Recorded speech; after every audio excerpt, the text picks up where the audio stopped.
Uns 250 metres quadrats de matolls i sotabosc és el que s'ha cremat aquest dimarts a la tarda a Malgrat de Mar. Ha estat en una zona de canyers que hi ha entre el club de tennis i un aparcament de caravanes i que queda molt a prop de la benzinera de la carretera comarcal.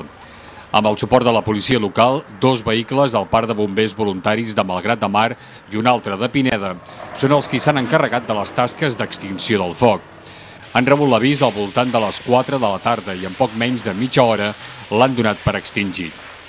Els bombers han hagut de realitzar treballs de desbrossament de la zona afectada. Immediatament l'han remullat per evitar que el foc revifés. Els mateixos bombers han apuntat que es tracta d'una zona on s'hi acumulen fulles seques de pollancres, un material que tendeix a cremar-se ràpidament. Això i la mala conservació d'aquesta petita massa boscosa, ja que no es neteja des de fa temps, haurien ajudat a provocar l'incendi. En el moment dels fets, el club de tennis estava obert, amb gent jugant a les pistes. Tot i això, no s'han hagut de lamentar danys personals.